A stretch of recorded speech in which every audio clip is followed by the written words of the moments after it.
Good afternoon to each one of you that have joined us for the Flint Community webinar on coronavirus. This is week 99, and this webinar is brought to you by the Healthy Flint Research Coordinating Center, the Flint Center for Health Equity Solutions, and the Michigan Prevention Research Center. We also want to welcome all of you who are joining us by Facebook Live. Please feel free to put comments in, as those of you that are in the webinar itself, please feel free to put your questions or your comments into our Q&A. I'm excited today to be your host. My name is Yvonne Lewis. I'm the co-director of the Healthy Flint Research Coordinating Center, and we look forward to this session today with you.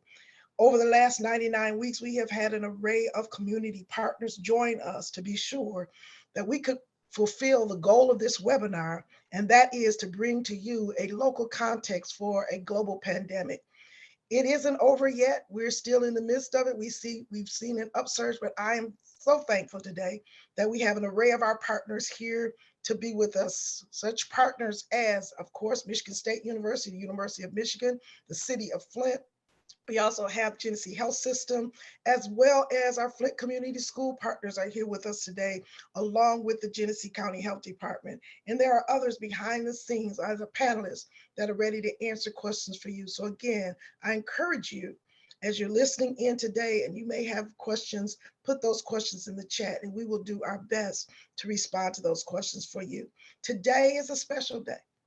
For those of you that may have been on Facebook Live and heard us chatting a little bit earlier, today we are recognizing this day as we address very, very important issues in our community. We're going to be addressing COVID grief and loss with children. We're talking about Flint Community Schools reopening. We have a very, very dynamic medical moment for you. We'll have some updates from our equity brief and then hear from the Genesee County Health Department and the City of Flint. As we're preparing for this month, this is our first webinar in the month of February, we want to acknowledge that we are recognizing African American History or Black History Month. And for those of you we have on red, there are two purposes for red today. One we're going to talk about in a moment, but lest we forget those who sacrificed for us to be here in this country and talking about civil rights over the years, having rights and having an opportunity to be a part of what's happening in an equitable way. We want to say to you today that this is National Wear Red Day, February 4th. The National Institutes of Health, along with the Office of Minority Health, recognizing heart disease is the leading cause of death in the United States. Know your risk and protect your heart. And I want to bridge these two a little bit together as we talk about health equities and disparities in the African American community. We recognize, and maybe all of you do not know, that African American, both men and women, die disproportionately or more often from heart disease. And much of that is driven by high blood pressure. And so we want you to pay attention to your health and health outcomes. And let's wear red today, encouraging us to think about improving our health outcomes as it relates to heart disease. So I want to talk again and welcome our partners that are going to help us in our roundtable today. Dr. Reynolds is here with us. Our Superintendent of Schools, Superintendent Kevin Jones II, Eileen Tomasi, and we're going to have Dr. Hackett and Dr. Deborah Verholden. I'm going to ask you, let me just start off with welcoming you, Superintendent Kevin Jones II, and ask you to share with us. We know that our schools are going to be reopening, and you're the best one, particularly as it relates to Flint Community Schools, to tell us what we should be expecting and how you're going to be welcoming the scholars back next week. Superintendent Jones. Sure. Thank you for having us today here with my team, my lead health person, which is Miss Eileen Tomasi. But we are very excited to be able to have our scholars return on Monday, February 7th. It's been our goal to have our scholars return. We pivoted after we had looked at the numbers and looked at the data early on. We noticed that over the holiday break, there was a surge, and we came together and worked with our local health officials, Dr. Reynolds, Dr. Verholden, Dr. Reyes, and Ms. Tomasi, and determined that it wasn't time at the moment, but now it's time. And we're happy to say that our scholars are going back to school February 7th. We have protocols in place, guidelines in place. Our families can visit our website to get a copy of those guidelines. We are also adding KN95 masks. So I'm going to allow Ms. Tomasi just to speak about our guidelines and protocols so that the public know that Flint Community Schools is definitely keeping safety first. Ms. Tomasi. Thank you. First, we are excited to get the kids back in person. We know how important that is, and they've been out a long time. So we are excited to have them back, and I think we're ready. I'm sure we'll have glitches along the way, but I think we're ready. We have ordered lots of masks, so we will have masks for everyone. We are a mask mandated district, so you have to wear a mask, but we supply all the masks for everyone. We do have some KN95s, as Mr. Jones said. So we are following the new guidelines for from the health department. So we're going to allow kids to stay in school if they're contacts by letting them test. We want to make this as convenient as we can for parents to keep their kids in school. We want the kids in school. So as much as our staffing will allow, we're going to have testing to keep kids in school for our staff and for our scholars. I'm also working with the health department to set up a couple COVID clinics. We want to get our kids vaccinated if we can. We'll offer that to community partners as well, but hopefully a lot of our families will show up, students and adults, to get vaccinated. I think so, we're ready. Can I ask you a quick question while you're right there? When you talked about the testing, can you help us to understand what those testing protocols will be? Will children, every child when they come to school, will they have to get tested before they enter? What's going to be that process? Okay, good question. No, everyone does not have to get tested. We are just allowing kids, if they are a contact, before we had to send them home. Now they will go home, but for a shorter period of time. And then they can come back to school in the morning before school starts with a parent and get tested. And if it's negative, they can stay. So we're just trying to make it so that we don't lose so many kids to being a contact. We want them to stay in school. So as much as staff will allow, we want to test kids so they can stay in school. We're also going to test kids that are symptomatic, which we did not do before. So if a child comes down and they're not feeling good during the day, we will test them if we have parents' permission.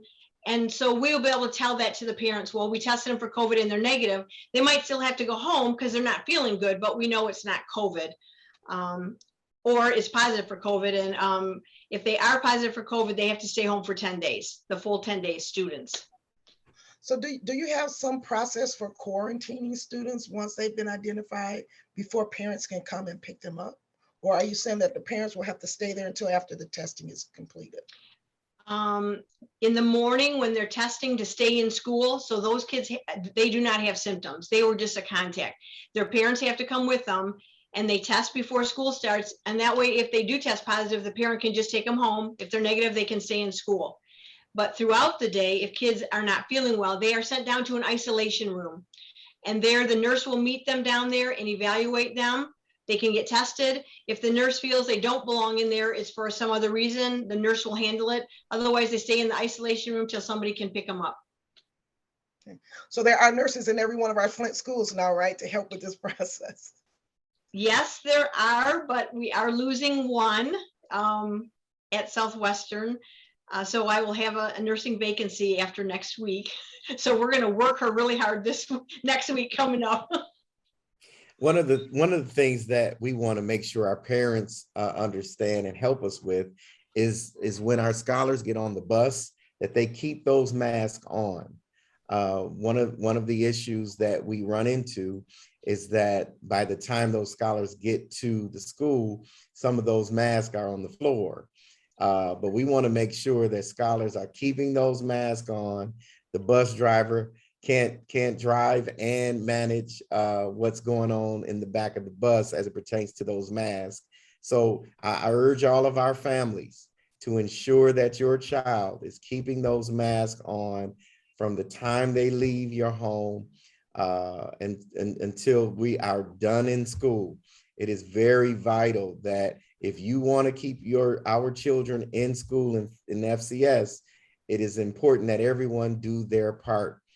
Staff is doing their part. We're going to make sure our masks are on, and we're focused and educating scholars, but we want all stakeholders to ensure that when you come into the building, you have your mask on and you go through the health screening so that we can ensure that our scholars can stay in school and stay safe as possible. Thank you, Superintendent Jones and Eileen. Now, we want to stay here, but I want to, since you're talking about masks, I want to get the input from Dr. Hackert and Dr. Verhoeven. Dr. Hackert, as our health officer, this is something that she's had a passion for. And as a matter of fact, when others didn't think it was important, she stood the course and said, we need to have our masks. So share in this conversation with us, Dr. Hackert. So masking is very critical, and it's the fit and the filter of masks that you want to consider. So the best filters for adults are the ones that are labeled KN95 or the N95, which are very hard to find, the N95s. But you can also use the ones that are carefully constructed with a triple ply. Some have a filter inside that, and it's making sure that it fits around your face and nose.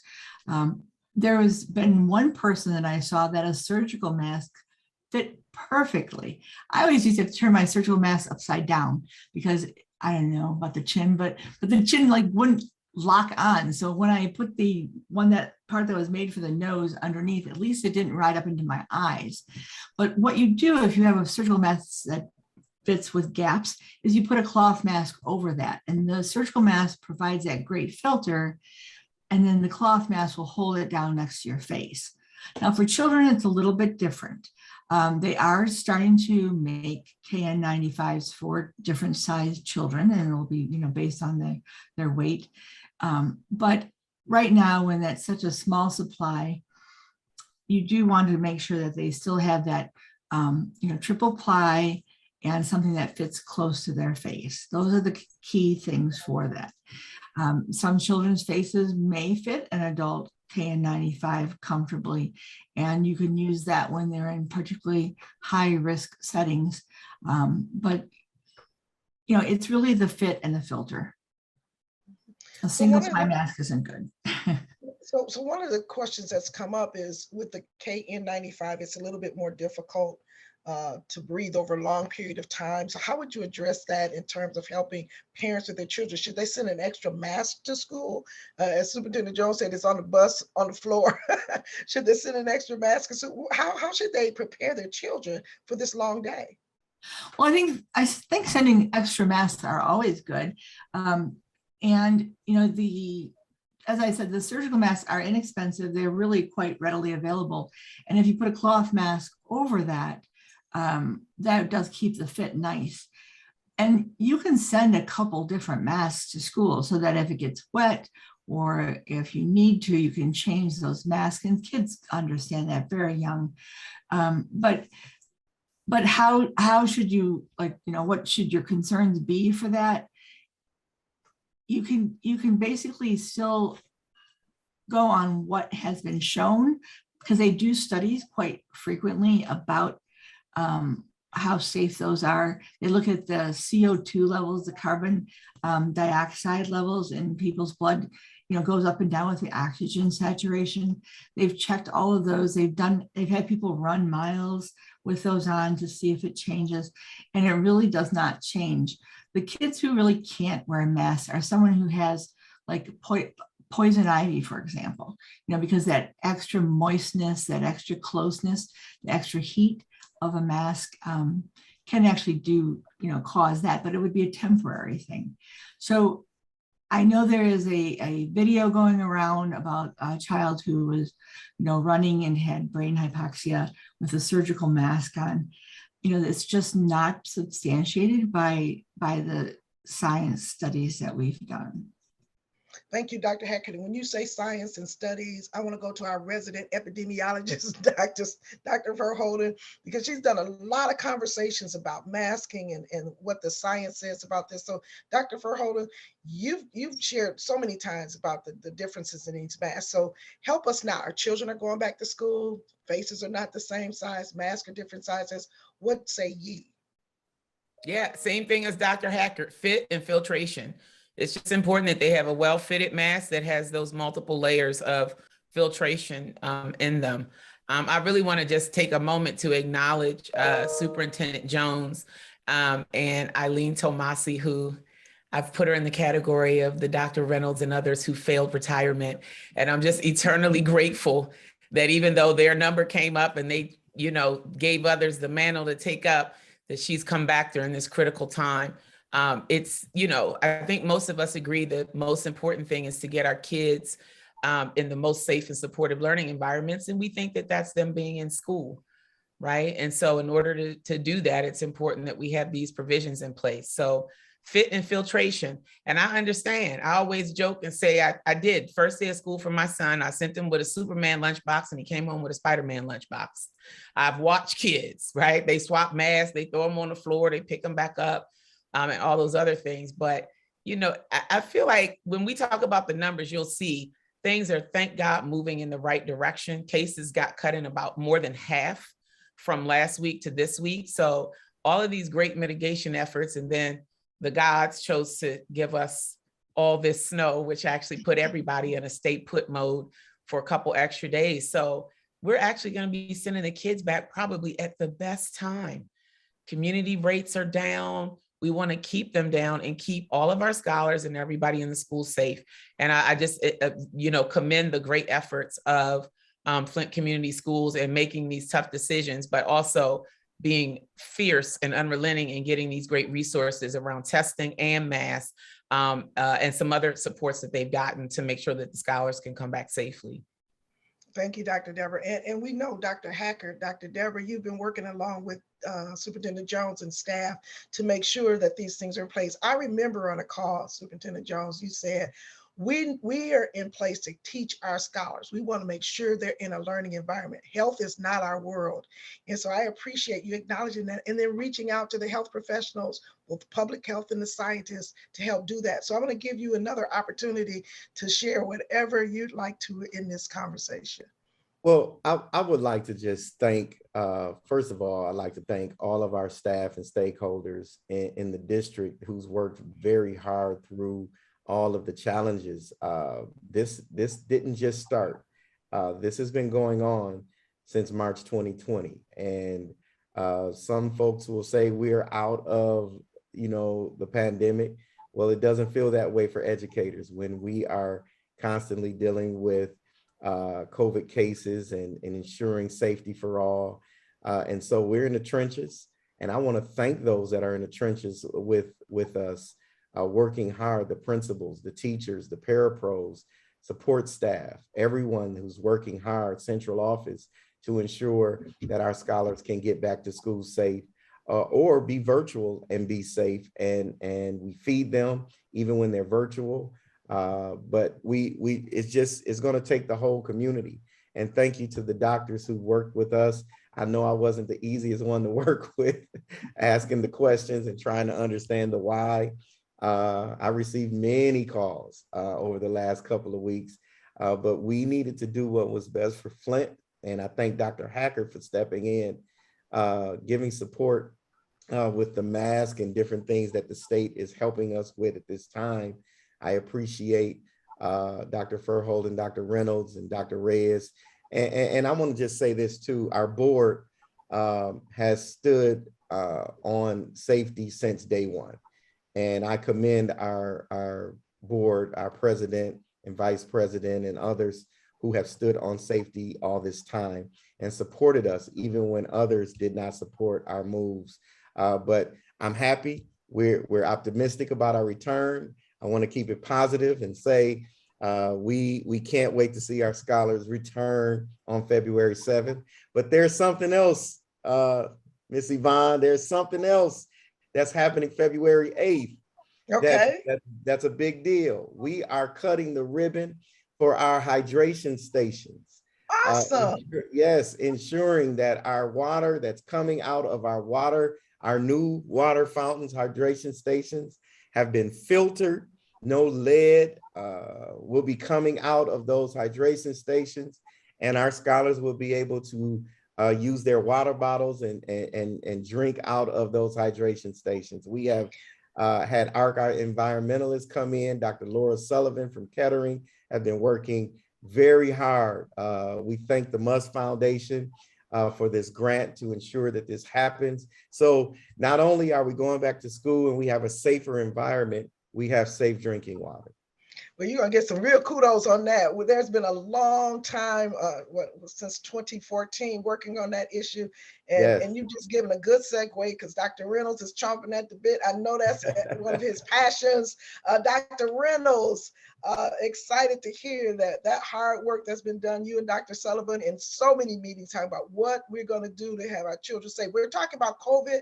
But we cannot miss that the other factors that are involved here, like safe drinking water, is critical. Dr. Reynolds, give you a couple minutes to give your kudos here. Oh, I am just so proud of Flint Community Schools. You've heard me say before, they assisted me in launching my 4 children into adulthood, and I'm glad that they can continue in that effort. And you need to understand the significance of this. The lead and copper rules, the regulations that were written for water, never applied to schools. I'll add churches and other institutions. So there was nobody, there was no agency that was regulating these things. But based on what we knew, what our technology people knew, what our researchers knew, what our environmental engineers knew, it had to be done because sometimes the fixtures in older buildings have lead in them. And to have these hydration stations up to meet zero, none-detected lead is next to a miracle. So I thank you all. And during various staffing changes, Flint Community Schools has continually worked on this mission, and I'm just so proud and thankful. Thank you, Dr. Reynolds. And I know we could go on this conversation a long time because it's been many, many years in the works. But again, now our children, we're going back to school safely, having safe drinking water. We're working on the protocols for safety as it relates to the COVID virus. I see your hand, Superintendent Jones, and I would like, Eileen, if you could give us like 1, 2, 3, what are 1, 2, 3 steps that our children need to take as they prepare to come back to school next week. Dr. Jones. Yes, I would just also, to add to those hydration stations, say in 70 years, in over 70 years, this will be the next school year will be the first school year we will have ventilation, air conditionings in all of our buildings. And so that has not happened in 70 years. And now we're going to have air conditioning as well in all of our school buildings. So I'm just proud of the team, proud of Flint Community Schools and the board approving these items to happen. So it's been a long time coming. I just wanted to thank all the Flint schools for all the hard work that they've been doing. Thank you. Eileen, what are the steps? What do you want parents to do come Monday? We will supply masks. I don't want parents to worry about masks. We got all the masks in the world that they need. We just need them to talk to their kids to say they have to wear a mask. When they get on the bus, they're going to be given a mask. They got to wear it. They got to wear the mask all the time. That's the best thing we can do to keep the kids safe is mask them up.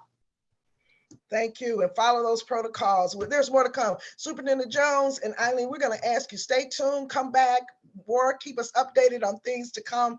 We're still talking about what's really important for our children. And I just want to highlight again, for those of you that are looking today, this is Go for Red Day.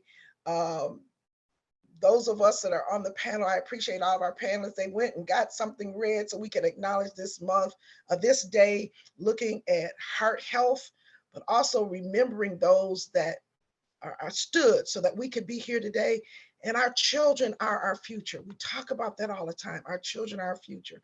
And we've talked about them going back to school, but they're also challenged with other issues. And I'm so happy today that Katie Baxter is here, who's a senior clinical director at the Genesee Health System, which is our community mental health organization, to help us give some hope and health related to these issues for our children. Katie, please share with us. Thank you, Yvonne, for having me. I appreciate that. I'm here today to talk about the impact of grief and loss on our community and on our children. And the first thing I want to note is to acknowledge the number of individuals lost in our country. These are the numbers we have: 893,000 deaths in the United States as a result of COVID, over 32,000 deaths in Michigan, and over 1,500 deaths right here in our own county, Genesee. Next slide, please. This is a slide to talk about racial disparities in COVID deaths, and we'll also talk about the impact of loss and grief on our children. But if you look at these are numbers from our own health department in our own county. I want to draw your attention to the percentage of COVID deceased cases in Genesee County.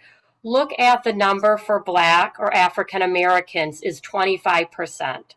Well, we know in Genesee County, the makeup of Black or African Americans in Genesee County is about 19%, yet 25% of the COVID deaths were attributed to Blacks. And if we look at Caucasians, 66% were represented for whites. And we know the population for whites in Genesee County is about 72%. So this demonstrates that there certainly is a racial disparity in loss of life for individuals of color right in here in our own county. The next slide, please. This is more information about loss of caregivers for children. If we look at data from April of 2020 to June of 2021, more than 140,000 children became orphaned or lost their caregivers. 1 out of 500 children in the United States has experienced loss of a primary caregiver or orphanhood as a result of COVID. And look at these disparities. Children of racial and ethnic minorities accounted for 65% of those who lost primary caregivers due to the pandemic. And we know, of course, the population of people of color in our country is not 65%. So there's a huge disparity there for children have really been impacted by COVID, and particularly for this issue about grief and loss. The next slide, please. This is another way to look at numbers of for Black and Brown people. If you look at American Indian and Alaska Native children, we're 4.5 times more likely to lose a caregiver than white children. Black children were 2.4 times more likely, and Hispanic children were about 1.8 times more likely. So there's definitely a disparity here, and it has a big impact on people and families in communities of color. The next slide. Why is this so important? I want to briefly talk about the ACEs study. Some of you may be familiar with adverse childhood experiences, or ACEs. This was a huge longitudinal study of individuals impacted by trauma. And there are 10 different areas of traumatic events that children can experience. And you can Google it yourself and go on right now and do your own ACEs score to be familiar with it.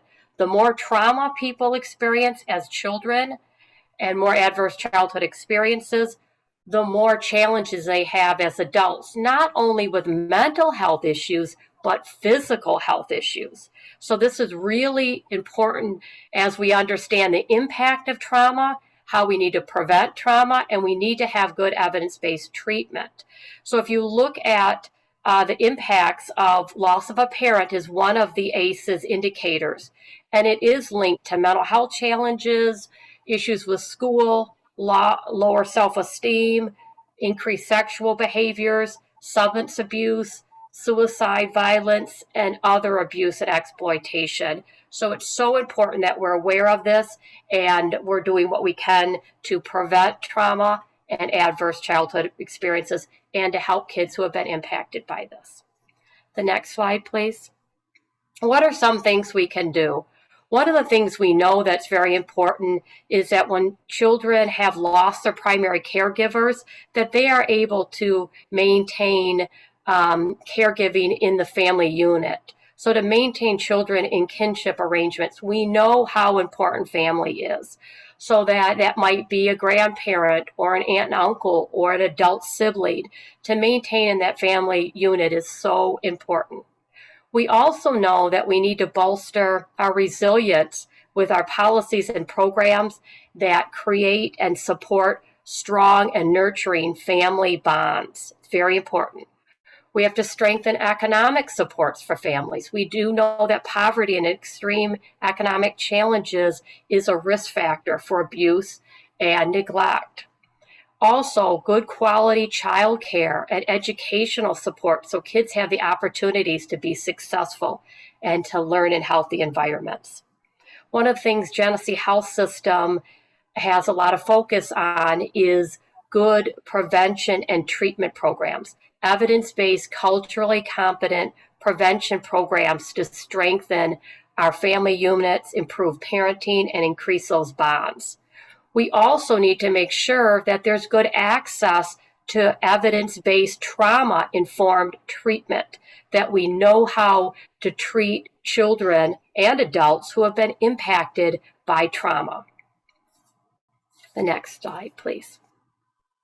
These are some local resources that I want to talk about. There's a lot of numbers and information here, and we can share in the chat if we need to, but please keep in mind that all of this information is listed on our website, www.genhs.org, so please access that. But I want to point out a couple things. We continue to have our crisis hotline number that's 24 hours a day, 7 days a week, 365 days of the year. That number is 257-3740.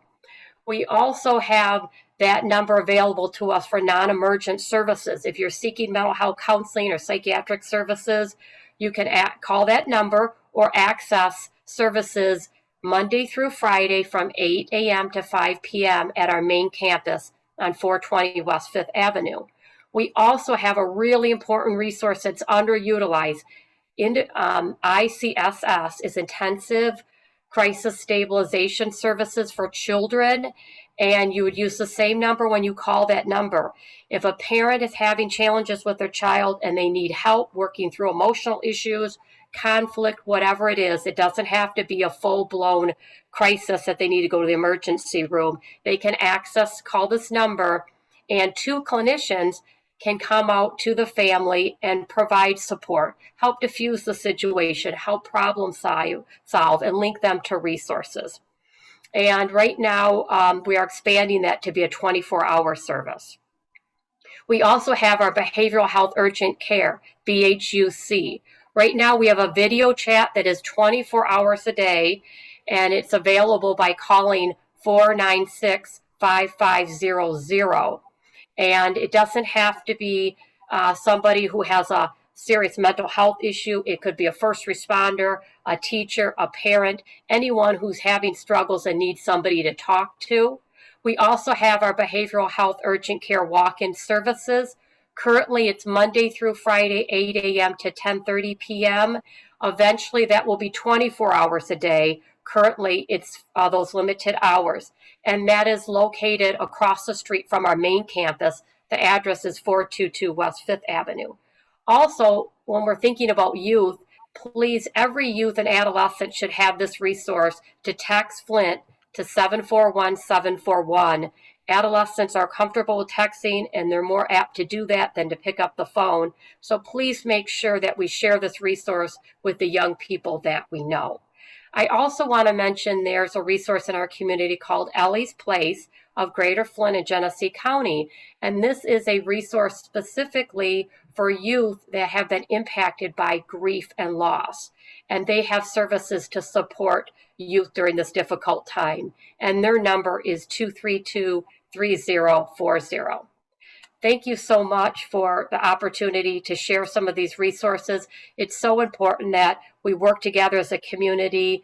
We help each other, support each other. We get help when we need it, and we help others get the help and resources we need. And we combat stigma, because mental health is just as important as our physical health. Thank you so much, and have a good weekend, everyone. Thank you so much, Katie. Powerful and really important information. And thank you to our community health workers and all of you that are listening that will share this information with others in our community. As we look at the conversation, prevention is really the key. So Dr. Susan Wolford, who is our resident expert on these really, really important issues to make them clear, is going to give us some insights on obesity in children and COVID, and how kids in COVID, and how we can do some preventative things. Dr. Wolford. Thanks so much, Yvonne. I am going to share my screen here. And, you know, as my area is pediatrics, I am very, very passionate about children and their health. And so this topic of COVID and children, wow, there were a million things that I wanted to tell you today about this, but I am going to limit myself to 5 of them and see if we can get those into the time frame that we have this morning. So starting off, I'm going to start by looking actually prenatally. So even before they are born, let us look at how COVID impacts them. And this is actually quite sad. The first point I'd like to make is that when patients have COVID, COVID can increase the number of stillbirths. And it highlights the reason why vaccines are important, because we believe that vaccines might protect babies. And so if we look at this, studies showed that parents who had COVID, and mothers who have COVID, they were twice as likely to have a stillbirth as people who did not have COVID. And when Delta came along, this went up to 4 times more likely to have stillbirths if you had the Delta variant than if you did not have COVID. So we can see that COVID is very detrimental to children, even before they make it out into this world. But that if, in fact, we give mothers the vaccine, it is thought that the vaccine can actually, the antibodies that she creates can, we believe, go over and transfer into the baby and give them some protection. So I think that is really noteworthy. A second point that I really think is so important is that the COVID vaccine does not decrease the ability to have children. That in fact, there is no impact on our fertility by getting that vaccine. And so I want to spend a moment on this, because I think adults getting vaccinated is one of the best things that we can do to help prevent kids from getting COVID, because many of them are too young to even get the vaccine. So to understand this, we have to have a little bit of the science. So stick with me here. We're going to talk about pregnancy and proteins. So if you remember, we like to, let's think about like our alphabet, 26 letters in our alphabet, and we can make hundreds of thousands of words from that alphabet, just those 26 letters. And let's say we make the word thankfulness, and let's say we make the word grandma. There are overlaps in the letters. We have A and N coming together in one and A and N coming together in the other, but we do not confuse those 2 words. We know that they are completely different words. Now, let us think about proteins. So we have about 20 amino acids. Our amino acids are like our letters in our alphabet. Those amino acids, those 20 amino acids, like the 26 letters in our alphabet, make up several thousand proteins. We put them together in different orders, and they come up to make different proteins. And we have a number of proteins that we're familiar with. So we have insulin and collagen in our skin and keratin in our hair. And we have other proteins. We have the spike protein for COVID. And there's another, just to point out that that's how we draw COVID, the spike protein, just to illustrate it. But it's better if we show it as, it really looks more coiled. It's long strings of these amino acids coiled together into that shape. There's another protein called syncytin 1. And here is where the mix-up came with this issue or question around fertility. People thought that this syncytin 1 somehow was very much like the spike protein, but it really isn't. While it can contain some of the same amino acids, like words can contain many of the same letters, they look completely different. So the spike protein has over 1,200 amino acids and they're tightly coiled, whereas the syncytin 1 has just over 500 and it's loosely coiled. And so the antibodies that we make to the spike protein do not get confused. They do not attach to the syncytin 1. And so they cannot have any problems with with pregnancy and fertility, because this syncytin 1 protein is a protein that helps the placenta stay attached. And so if the antibodies did affect them, it would be a problem. But you can see that it does not affect and does not bond to them. And so therefore there is no problem. And we can see that just by looking at them. But then if we test in the lab, we see that the syncytin 1 does not interact with the antibodies to the spike protein. And more than that, if we just look at the number of pregnancies in people in the studies when they were vaccinated versus those who were unvaccinated, there were very similar numbers of pregnancies. So we cannot, the ability to have kids is not impacted by getting the vaccine. It does not impact fertility. And just in case we need one more example to understand this, that syncytin protein, yes, it uses some of the same amino acids, but it is very different from the spike protein. Let us consider, you know, I love to go to my kitchen. Let us consider flour. We use flour in many different things, but we don't get them confused. If I offered you this lovely red velvet cake, you would not get it confused with this slice of toast. They are both made from flour, but they're very different. The same thing is true between the syncytin syncytin 1 protein and the spike protein. The antibodies don't get them confused, just as we would not get it confused if we had to choose between those two things. All right, moving on very quickly to other points about children and COVID. So we're going to go now to once those children are born. It is important to note that children do get COVID, and it's unfortunately worse in kids who have excess weight. So we know as of the end of January, over 11 million children in the US had tested positive for COVID. And by the end of January, kids were making up about 1 in 5 of our cases of COVID. So we know they're impacted. And unfortunately, many of these, or not many, but the children who get COVID can go on to have a severe condition called multi-inflammatory syndrome in children. It's actually not common, but when it happens, it is very severe. So you see they get these red eyes and the other symptoms that show up, the rash, the swollen tongue, and they can often require hospitalization and often in the intensive care unit. Just want to show, as we think about disparities, how this breaks down by race and ethnicity. And we note that about 1/3 of the cases of MIS-C are in Blacks, about 1/3 in Hispanics, and about 1/3 in whites. Seems like it's sort of an even distribution. But when you realize, as has been mentioned, that Black children and Hispanic children do not make up each individually 1/3 of the population of children in the US, we see that they are disproportionately being affected by this. So in a cruel twist of fate, COVID is actually causing children to gain excess weight. So we just said that COVID is worse in kids with excess weight. They're actually more likely to get severe cases of COVID.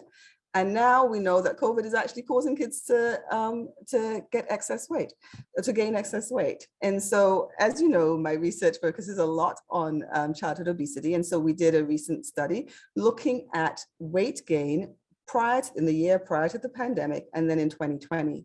And we looked at it in these different age groups. And we saw that particularly for the 5 to 11-year-olds and the 12 to 15-year-olds, they gained an extra 5 pounds during 2020 that they did not gain the year before. So they not only were they doing their normal weight gain, but on top of that, 5 extra pounds, which caused an increase in the prevalence of obesity for children in these younger age groups, which is really quite concerning because, as we all know, returning to a healthy weight is really quite hard after one has gained excess weight. So finally, the best way to protect children from COVID is for adults and those children who are 5 and above to get vaccinated. We know we currently have the vaccine for those children who are 5 years and older, and it is available. Unfortunately, only even less than a third of the children in the US have actually even had their first dose, those 5 to 11-year-olds. And in Michigan, we're like number 23, I think, for the in ranking for having our 5 to 11-year-olds vaccinated, where it comes to having two doses. I think we're only at 18% of our children, 5 to 11-year-olds, who've had their 2 doses. And soon to come, we are going to get the vaccine available for the children 6 months to 4 years of age. I think it's probably going to come out maybe in March, maybe towards the end of March. I mean, we can't predict, and we don't know for sure, but the conversations are starting. And we think in this younger age group, the children will ultimately need 3 doses. So this messaging is going to be a little bit complex. They may come out with 2 doses first and then approve the 3rd one later on, but the studies are suggesting that they're going to need 3. So we need to keep that in mind as we think about what will happen then. But then we'll be able to vaccinate most children along with adults, which is one of our best forms of protection. And then, of course, we can't forget all the other things that we must do. Wear the mask, wash the hands, and physically distance. So thank you so much, Yvonne, for the opportunity to share on this topic. Well, thank you so much, Dr. Wolford. And obviously those prevention measures and that clarity is very helpful for us today. So we want to just move quickly to understanding what our numbers are as relates from the insights from the health department. So Sherelle, would you please give us today's updates for cases of vaccinations in Genesee County? Good afternoon. So I would like to emphasize that our children are our future. And I'm starting off today by showing you that the highest prevalence of cases in Genesee County are among our 0 to 17-year-olds, our 25 through 39-year-olds, as well as our 40 through 49-year-olds. And pointing that out, vaccination rates are lower in these age groups and cases are high. So we encourage families to take initiative to protect themselves by ways of getting the vaccine. Next slide. With that being said, in Genesee County, you can see on the graph that over 395,000 doses of COVID-19 vaccinations have been administered throughout the county. And about more than half of our population are fully vaccinated. And we advise you to get your vaccines. If you have not, to the left of the screen, you will find our upcoming clinics that are implemented through Genesee County Health Department. Every Tuesday, we are at Our Lady of Guadalupe Church from 12 to 2 p.m. And Wednesday, we are at Central Church of the Nazarene from 10 a.m. to 12 p.m. And Thursdays, we are at Shiloh Missionary Baptist Church. I would also like to mention that our partners through Hanu have vaccination clinics as well that are offered on Tuesdays and Thursdays at Word of Life Church from 12 to 6 p.m., Tuesdays and Wednesdays from 12 to 4 p.m., and Thursdays from 1 to 7 p.m. at Bethel United Methodist Church. And then on Mondays, Fridays, and Saturdays, you can visit Macedonia Baptist Church from 10 a.m. to 3 p.m. These clinics not only offer vaccines, but they offer testing. You can get a PCR test or antigen test at these clinics. And if for some reason you can't get through, you can visit one of the local Walgreens, local Rite Aids in our community, as well as Hamilton Community Health Network. Next slide. And I would like to emphasize still that we are serving our homebound population. We ask that you give the health department a call at 810-344-4800. And we will set you up for an appointment to come out to the home if you can't make it to any of the clinics that were listed. Thank you so much, Sherelle. Appreciate that. And so we want to make sure our community continues to use these sites so that we can maintain our help in the community. And there's a question in the queue, and I know that question will be answered so everyone can see the answer regarding some of those sites. Kiana, would you give us an update from the city as we talk about what's happening in the county? We'd like to also hear what's going on in our city. Kiana. Yes, hello, good afternoon, everybody. Just have a few updates from the city of Flint. I hope you all are staying warm out there today. I was freezing on my way in, but food calls, so I've got to go back out. Okay, just a few updates. Beginning with I mentioned probably 2 weeks ago that there were openings for the recast grant. The deadline is approaching on February 14th. And so if you visit www.flintrecast.org, you'll have all of the information there to review for the recast grants. And also really exciting news, the Arpa funding community forum, try to say that 3 times fast, is coming up starting February 14th. So the information will be posted on the city's socials and also on the website and communicated out. But the mayor's office will begin to have conversations in the community around the ARPA funds. So look for that. And the conversations are set to start on February 14th. Finally, really excited about upcoming vaccination clinics and testing opportunities here. We've set up testing at 3 of the local mini stations here in Flint. That's Hasselbrink Center, the North Flint Center there at Martin Luther King, and the South location on Dort Highway. There is a flyer available on the socials today and also on the city's website with the dates and the times and the contact number in case anyone has any questions. You can give us a call here, 810-410-2020. So we're looking forward to having those testing clinics and vaccination clinics available to the community.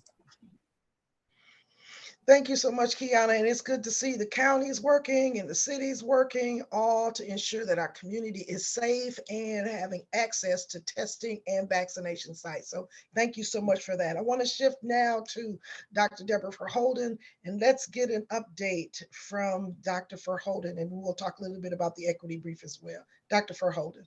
Great. So thanks, Yvonne. And what an exciting time. I got my red on too. With the rest of the team.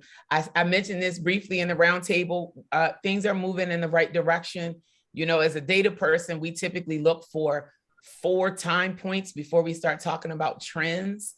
So we've been, you know, very cautiously optimistic, but the good news is that the case counts decreased by more than 50% last week to this week. And we're measuring the weeks consistent with what's in the Genesee County Health Department data dashboard. So if you look for the week from January 24th through January 30th, you'll see we've got less than half the cases that we had the week prior in both Genesee County and in Flint. this is really good news. We're going in the right direction.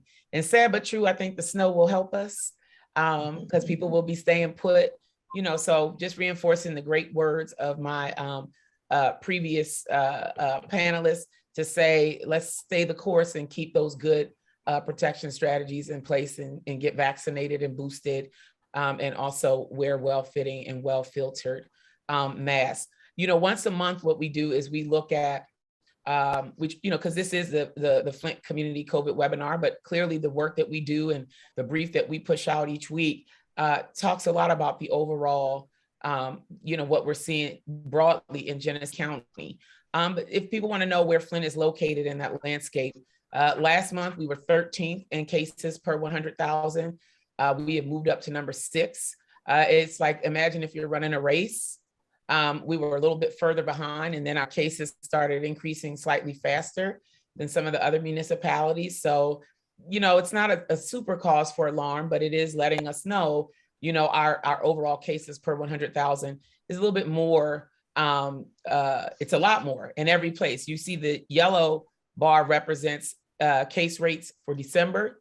The green bar are the case rates for January. In every municipality in Genesee County, the case rates went up, and in most places it doubled or more. So again, we know what works, and what works is to practice all of that good prevention strategies that we have. And we got a couple brief updates. We want to tell you, Mary Catherine's going to tell you about some exciting stuff and some also policy initiatives that are happening. Thank you, Dr. Verhoeven. Mary Catherine. Hey, Yvonne. Thanks, Doc. So first things first, I just want to let you guys know about is this week, Moderna's COVID vaccine Spikevax was received full FDA approval. So really, all that means is that the Spikevax actually meets the FDA's highest standards for safety and effectiveness and manufacturing quality required for any vaccines that are used in the United States. There is no difference between the approved vaccine and then that which was made available through the emergency use authorization. And this does not change the age of who's eligible. This is still for individuals 18 and up. The youths can still receive Pfizer under the EAU. 16 and up can receive the fully FDA approved vaccine. And then for policy, just so we have a couple minutes left, I just want to give some super brief highlights. There's a new citizen-led ballot initiative, which could help stop the efforts to restrict voting rights. We've talked about some of the legislation that is out there to restrict voting access in Michigan. This is also why we are seeing a federal push to get policy out there that reinforces these rights. So I really encourage anyone to go and actually read this for themselves, because this is a really awesome initiative. We want people to be aware of it, especially anything that protects people's fundamental rights. So the next House bill I want to talk about is actually going to expand access to contraceptives by allowing pharmacists in Michigan to prescribe and dispense medication, hormonal contraceptives. And this is so important because we have racial and economic differences in the number of unintended pregnancies in Michigan and in the US. And so allowing pharmacists to be able to give this medication to people could really just help reach more people in vulnerable communities, right? Because pharmacies are uniquely poised to be able to do this, given their many locations and the fact that their hours extend beyond traditional business hours, like doctors' offices and health clinics. So another exciting piece of legislation we'll be keeping our eye on. Thank you so much, Mary Catherine. I appreciate you keeping us updated and helping us to know that there are opportunities for us to be informed and to provide some education to our elected officials. So as we move forward in closing this webinar today, we want to encourage our social workers and our community health workers to apply for those continuing education credits and for the community education units and the social work credits. Do that immediately following the session by completing that survey. Also want to remind you today, as you've noticed in our panel, our panelists, we've all had on red or both male and female. So today again is National Wear Red Day, February 4th, to make sure that we're keeping an eye on the understanding that people are dying from heart disease. Even though we're in the midst of COVID, we want to encourage you to continue to follow up with your physicians and make sure you're taking care of yourself. As we look at National Red Day, we also want to remind you during African American History Month, we want you to talk to your families about your health history. This issue today about heart disease, where we see African Americans dying disproportionately, is one that we can talk to our families about and make sure that we don't continue to repeat these disparities by being aware. Prevention is really critical. We want to invite you to come back and be with us next week, week 100. For those of you that have been with us for these 100 weeks, we thank you. Almost 2 years now, we've been talking about this coronavirus and other related issues that affect our community. So we want to encourage you to continue to like us on Facebook, subscribe to our YouTube channel, Healthy Flint, and ask us any questions that you'd like or any information that you need to know about. Send that information to info@hfrcc.org or give us a call at 810-835-2130. Remember again, next week is week 100. Please invite others to join us, and we'll look forward to seeing you right here in this webinar with us. The Healthy Flint Research Coordinating Center's Flint Community Webinar on Coronavirus.